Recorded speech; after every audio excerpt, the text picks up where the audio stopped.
What's up, guys, and welcome back to another episode of the Magic Hour. Magic Hour. The Magic Hour. I gotta get Curry's it right. back, y'all. I'm back, and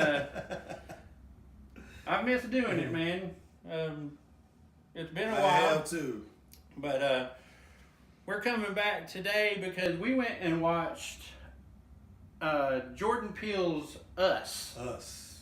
And I'm gonna reserve my opinion of what I thought until I hear what you thought about the movie. Oh man, where did I start with this one? What's the harshest criticism I can give this movie? Okay, I'll start with this one. I was not scared. No, I was not scared. And I didn't know that Jordan Peele was in this movie. Was he in it? No, but what was the guy's name? Gabe, the dad. He looked like Jordan Peele's brother to me. That's one thing. That's another thing I did not like because you're talking about Winston Duke. Mm-hmm. He played M'Baku in Black Panther. Okay, I thought I recognized him. And I was like, M'Baku's in this movie? I was looking so forward. I said, that guy is kick-ass. But I'm thinking, this is a horror movie. One reason horror movies always have female protagonists is that you feel that they can be more in danger. Right. If you have them running around with a strong man like Winston Duke, it's going to take the level of suspense and terror out of it because he'll just swoop in and save her, well, right? And on that note, his character in this was more comic relief than it was, big protector. And I think Jordan Peele saw the problem with having him in the movie as one of the people in danger, and his remedy for it was to make him a big dork. Well, it worked. Because he was a big dork in this movie. He was a big dork, and this movie was, to me, it was a roller coaster from the beginning to the end, and the acting, Lupita, I don't want to destroy her name, Nyong'o, Adelaide. She played Adelaide. Yeah. Did a fantastic job. The acting was pretty good. The kids, Elizabeth Moss and Tim Heidecker. No. The kids, I think it's Evan Alex and Shahadi Wright Joseph. Right. Playing Adelaide's kids. Mm-hmm. I think they did a good job acting. Yeah. They did a good job, except for the have you ever?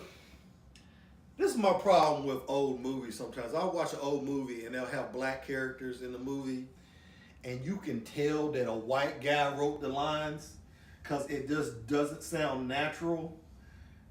It's like it's some Harvard grad or somebody's idea of what black, because he's never met black people or known any black people. It's this idea probably from watching other terribly written characters on Good Times or something.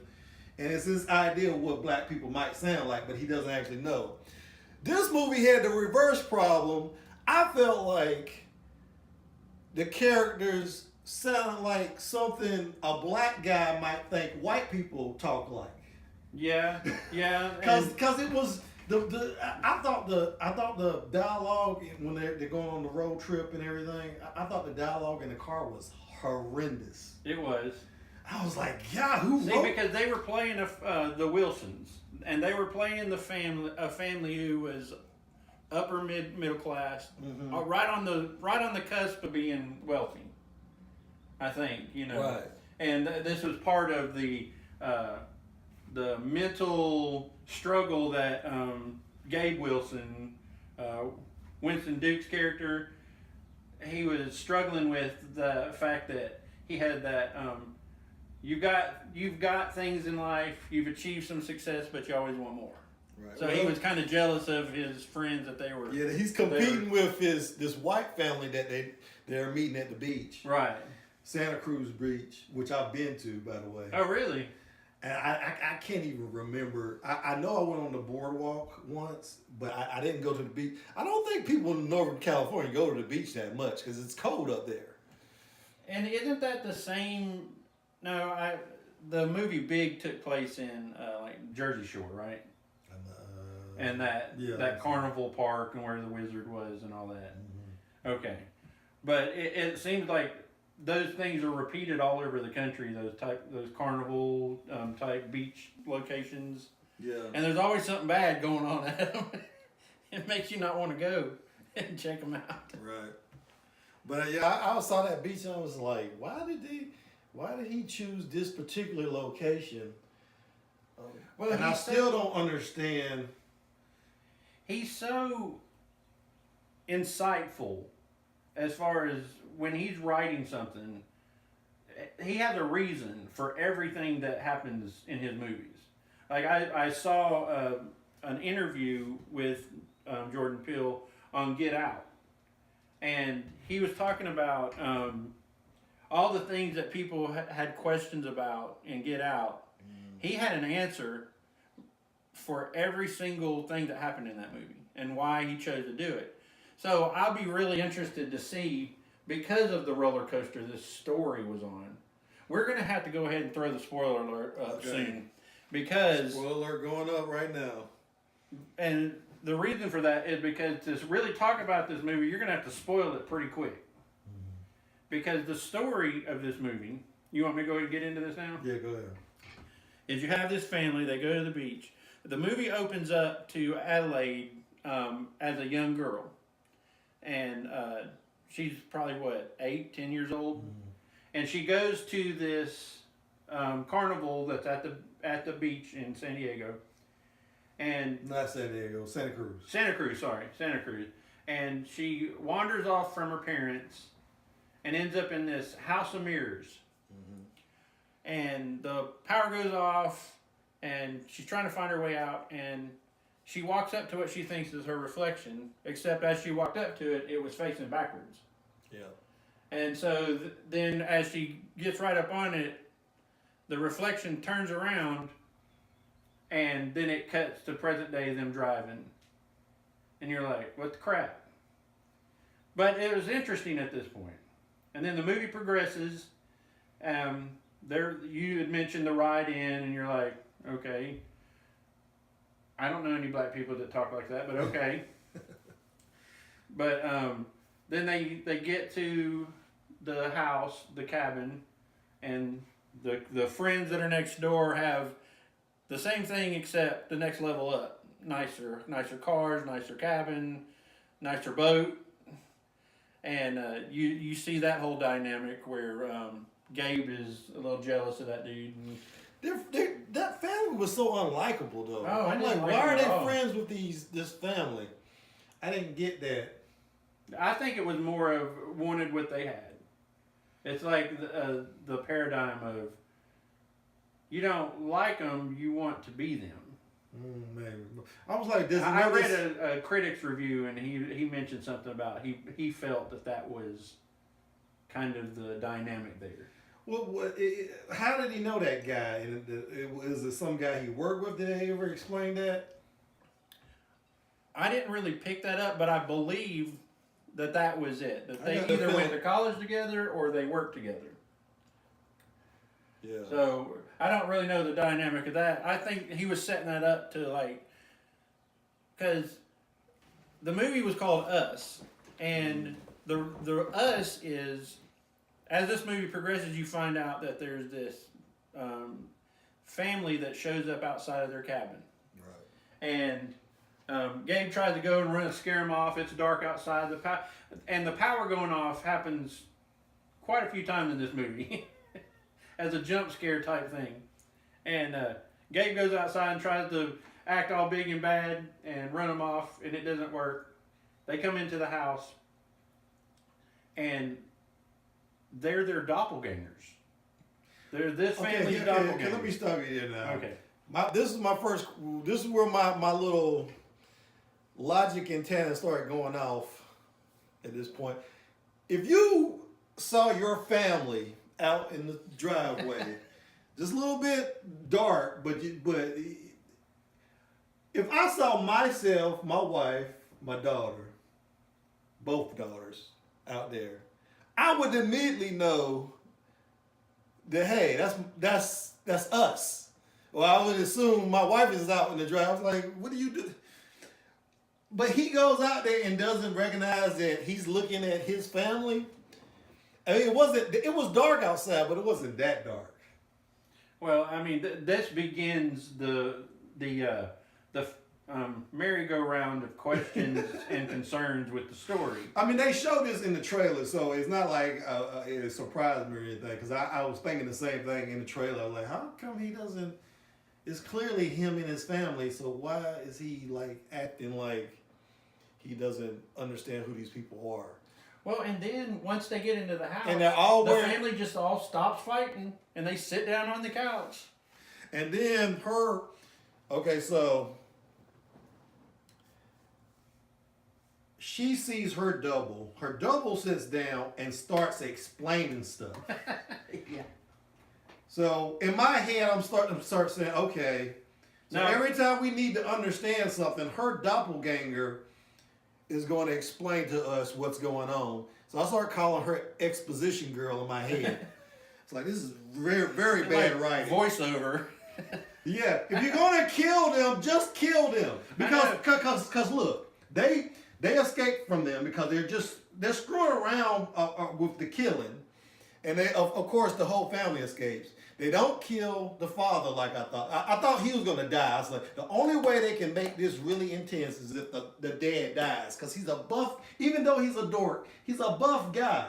Yeah, big. He could take on that whole family. But now, so is his doppelganger the same size as him? That's true, but he killed. He's the first one that dies.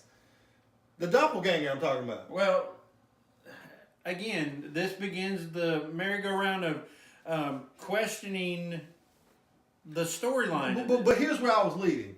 So they go to these friends' house, this white family, and their doppelgangers. They don't go in and say, hey, I'm your shadow. I'm going to make you suffer. Yeah. They just kill them. Yeah. I'm like, why didn't the other family do that? And I know there's people probably who watch the film and saying, hey, how about the twist, blah, blah, blah, blah.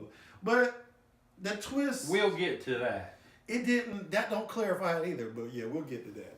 Yeah, we don't.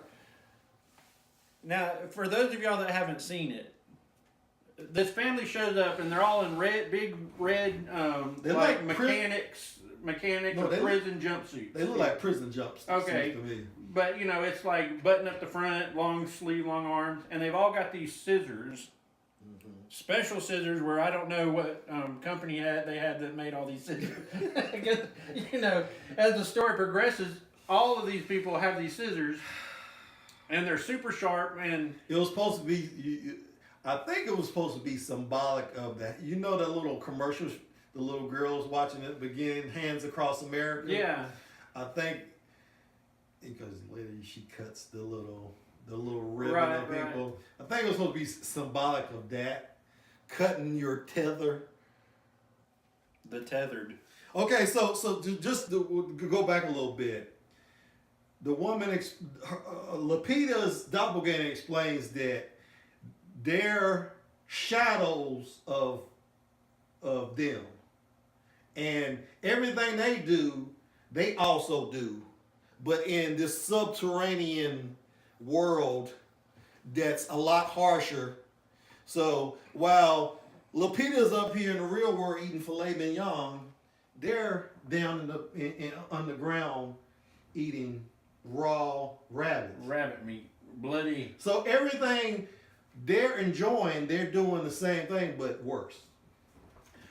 And the 2 seconds that they took to explain like why they exist was just a very vague description of they believe the U.S. government was doing it and cloned every human alive in the United States and put them down in this subterranean, which doesn't look big enough to hold a couple of hundred people. A bunker below a beach. Right, yeah. Well, how did they do that? Why would you put a bunker there?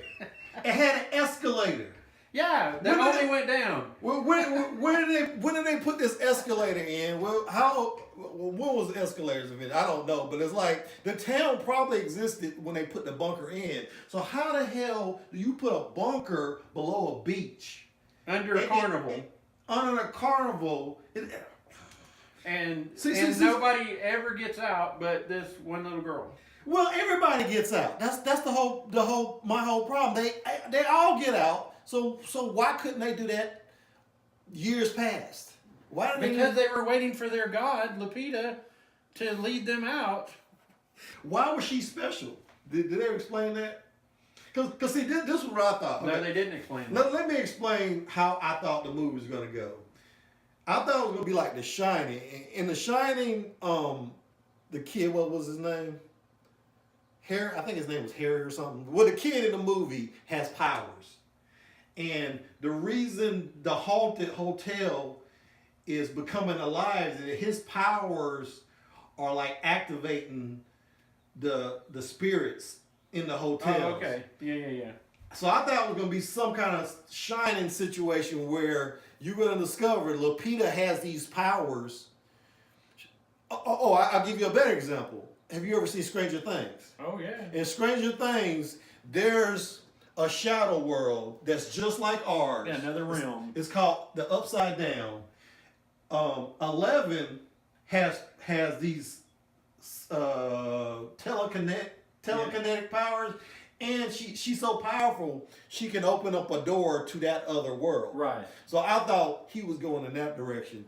That it would have made more sense. That would have made a lot more sense than a government experiment, because what I thought I said, the reason why, this is how I would have written it. The reason she has been avoiding going back to Santa Cruz ever since she was a kid, right? And this one time, her husband pretty much makes her go. And because she's close to the dimensional rift, she causes it to open, right, which brings all the doppelgangers out. That was how I thought he was going. But then it turns into this. Or they're shadow people, they're demons, there's something other than actual clones who lived in this little box in the ground under the beach. And that makes no sense. And these are, I wrote out 10 questions that he needs to answer for this to make sense. Okay. So let me just go through them real quick. Well, you ask the questions and I'll try to answer. Well, I think we kind of covered this first one. The first one is, why did the U.S. government build a secret bunker below a beach? So because they needed the salt water to make the clones. Okay, well that makes more sense as anything else in this movie. Number 2. Hey, I'll answer them, but only wrong answer. Okay. All right. Why did the U.S. government build a house of mirrors on top of the entrance to that facility, and why was there no security? Because the clones were so dumb that if they saw their reflection, they just turn around and go back down the stairs. Okay, number 3. Why didn't the U.S. government kill all the clones once the body control experiment failed? Because it was a continued experiment of what completely mindless people would do if you left them alone. Number 4. How do the tethers get water, and who is paying their water bill? They drink salt water. They drink. Okay. 5. How did the government clone millions of people without anyone finding out? The better question is, how they fit millions of people down in that little box in the ground? I only saw a couple of hundred. But apparently, though, it was like an optical thing that each hallway was like endless and it just kept repeating itself. I don't know. 6. Can people live on meat alone? No, because, and I'll tell you why. Recently, I had a family member who had poisoning from ammonia from too much protein. So if these are true human bodies, eating meat alone, they would end up going into some kind of shock from too much protein. Say nothing of the hemorrhoids, because a lot of meat. And I didn't see a single toilet in that place.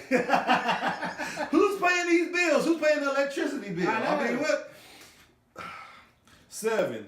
If the clones could break out, why didn't they do so before this movie? She was waiting for Lupita. She was waiting for Adelaide to decide to finally come back to that house, and then she knew it. She knew that she came back because I guess they were connected mentally. All right. Well, hey, if well, I actually answered that one properly, and I didn't mean to.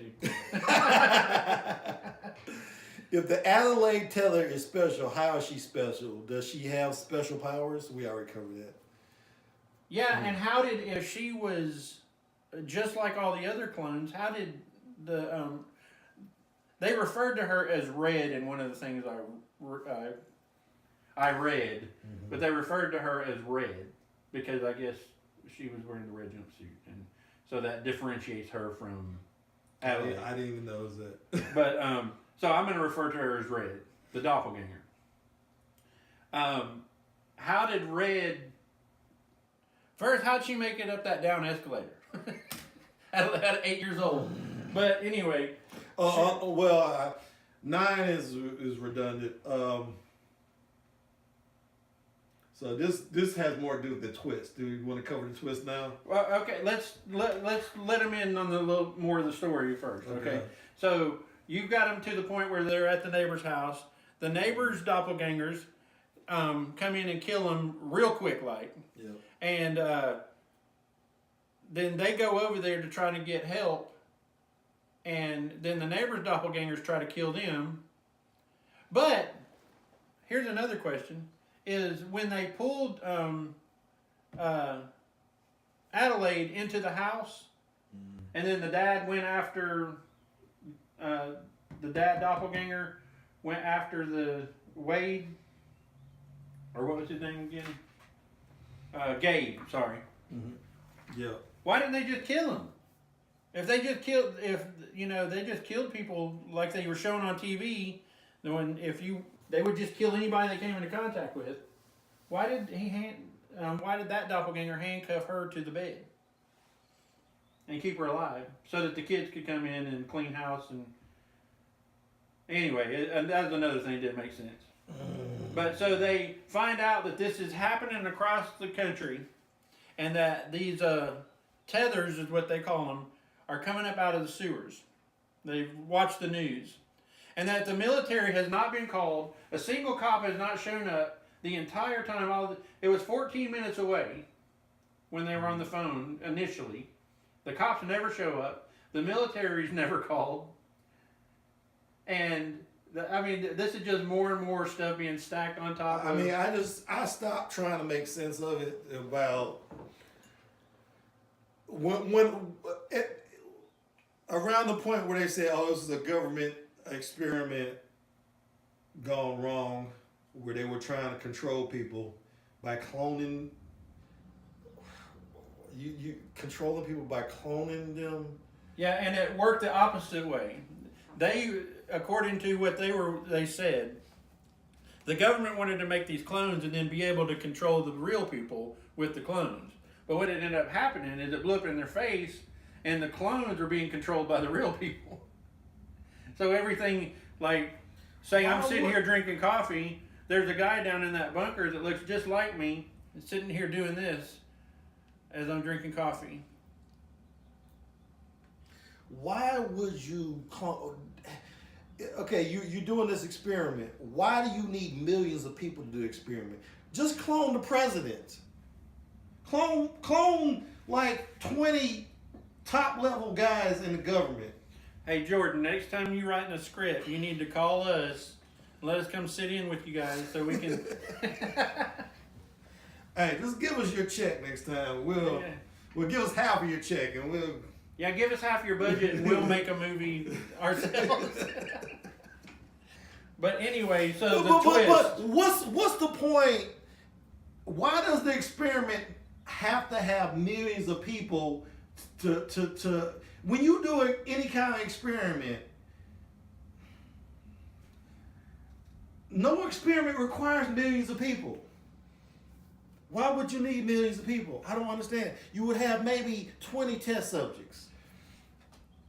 And this goes back to what Red's plan was when she was explaining why they've decided now to come back, right? That she wanted to bring it into the light, and they wanted to do something big that nobody could ignore, right? and they wanted to take over, kill everybody and take over, but they also wanted to get on the news. So they decided to do, after they finish killing, then they go get in line and start holding hands and do Hands Across America, which, by the way, failed miserably when they did it in 1983 or 85. Yeah, like half of the money went to operating costs or something. Yeah, well, all the money they made only covered the cost of what it cost them to put it together, and they never considered the fact that if you're going to cross America, you got to go through mountains and deserts, and so it never succeeded. And it was supposed to raise $100 million, it only raised 15, which just covered the cost of making it happen. So anyway, That's what happens to all those big charity, like Live Aid. Farm Aid, Live Aid. They bought all this food for Ethiopia or something, and the ship they put it on like sank. Yep. Or it gets over there, and then the warlords take all the food and don't let it get to the people. But anyway, so you figure out that after they killed everybody, that they went hand in hand, because they were just basically doing what Red told them to do because she was their leader. And so they get down and they're having their final showdown. Adeline and Red are having their showdown down in the bunker. I guess it's a bunker, the lab, whatever you want to call it. Yeah. And there's a bunch of friggin' bunny rabbits jumping around everywhere. And that's another question: is where the bunnies come from? Because if they're that's their food, but who's raising the bunny rabbits and replacing the ones that they've eaten? All the millions of people that were down there. They don't explain anything in this. So they're having this final fight to the death battle, and because they're doppelgangers, then Red knows every move that Adelaide is going to make to swing at her and try and hit her. Except for the most crucial one. Except for the killing blow, which was kind of slow and like clumsy, if you ask me. It was just like she was giving her all the time in the world to kill her. Oh, I'm gonna ballet dance until you. And yeah, so here we are at the final. We're at the final scene, and then what happens? Twist, a Jordan Peele twist at the end. We find out that when Adelaide went to the House of Mirrors when she was a little kid, that her and her tether actually switched places. The tether took her place in the real world. And well, actually, she took Adelaide down into the basement and handcuffed her to a bed and then took her place in the real world. Because when the girl comes back, her parents think she's been traumatized. She was missing for 15 minutes. And she can't speak. She can't speak. So I guess she had to learn to speak. Yeah, because they didn't teach him to talk down there. Right. None of the tethers speak except for... And so this was probably the best part of the whole movie. Or the most entertaining part of the whole movie. It was dumb. You thought it was good? No, I'm not saying any of the movie was good. Oh, okay. I'm saying to say it's the best part of that movie is not saying it's good. Okay. I'm just saying that it made me think a little bit about. When they did that, I was like, "Come on, that makes no sense." Because first of all, why is in that first scene when they come to the house? Why is she explaining stuff that the tether already knows? About being a shadow and all that. Why is she even talking? Do you think that the tether, who we're referring to as Adelaide, because now they're actually the opposite. Actually, why is actually Adelaide explaining to the tether who took her place? She's explaining what they are to someone who used to be exactly what. It makes no sense. Or, okay, here's a way to think about it. Maybe Red was the only successful example of what the government was trying to do. Because if you think about it, she said, when we thought that Adelaide was Red, and she's explaining it in her raspy voice, talking like that, we're thinking that everything Adelaide did controlled Red. So she had to eat when she had babies, she had babies. And when she met her husband, in chronological order, of course. But when she met her husband, she had to be stuck with that big dumb guy. And then her kid was born and she was crazy. And then the little boy light fire. But then that means the tether was controlling her. Yeah. Think about it. It don't make, man. I know, it doesn't the make more sense. You think about this movie, the less sense it makes. The more questions you have. I'm done. But two thumbs down. But in the end, the tether wins because all the tethers win, I guess, because they're still holding hands. And now Adelaide, or Red, has survived and killed the actual Adelaide. That's right. So in the end, the tethers win. Yep. That's how. I'll tell you one thing he was successful at with this movie. He creeped me the hell out. Because this movie has stuck with me. And like I said, it was not scary, but just some of the questions he's raised. that whole scene where they're showing the tethers below ground and how they're eating raw meat and everything. They're pantomiming what their real counterparts are doing above ground. That whole thing just creeped me out. That whole scene. I haven't been able to get it out of my head. I mean, he has a very creative and twisted mind. Oh, yeah. How the hell did he listen to that song? I put 5 on it, and decide to himself one day, oh, that would make a great hook for a horror film. Because that's one thing he got right. That song haunts me now. And have you seen the video for that song? I looked it up on YouTube. It looked like somebody made the video with a little handheld camcorder back in the 90s. It looked so terrible. And it's like, he saw this and thought it would make a great Hollywood horror movie theme. Now that's creative. I give him that point. I think all his music in that movie, that was probably one of the best parts of the whole movie. Because you remember the closer to the end, they start slowing down the synth part of the song. Right. And it just sounded so eerie.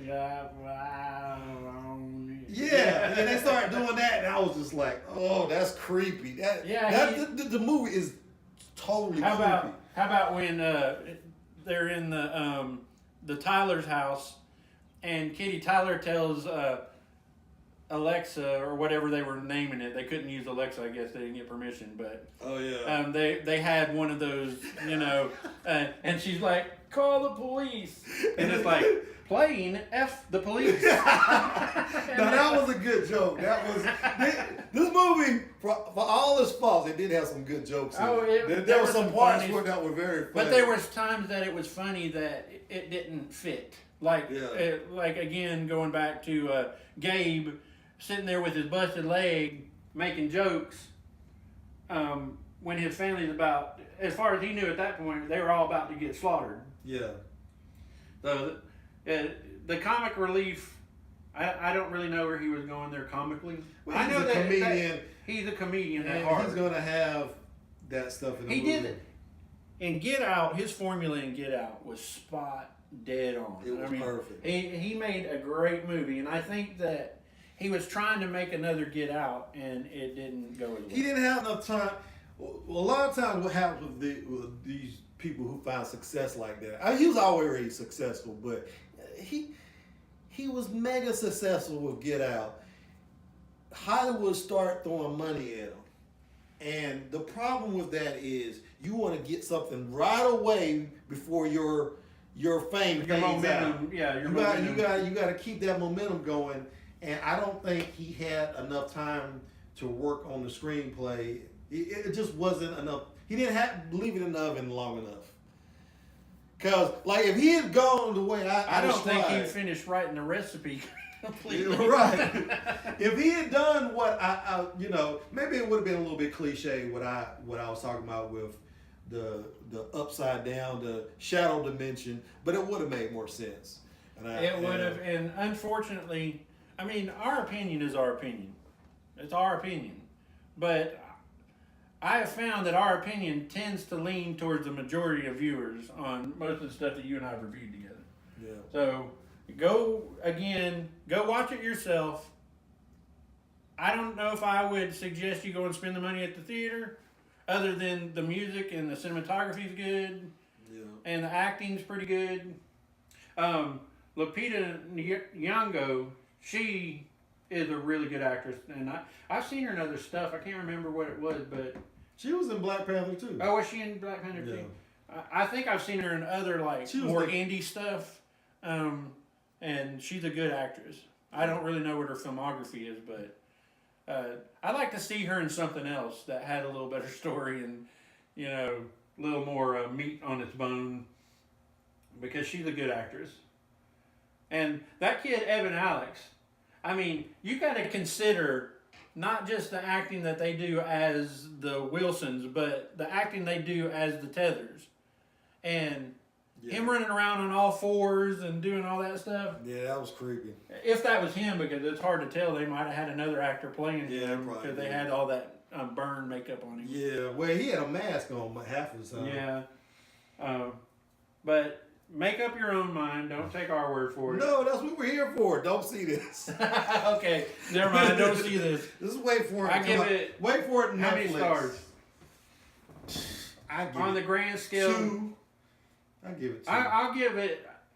I'll be generous and give it a 2, because there are some aspects of it that. Well, like I said, it was creepy. If you like creepy films, man, you cannot find a better movie.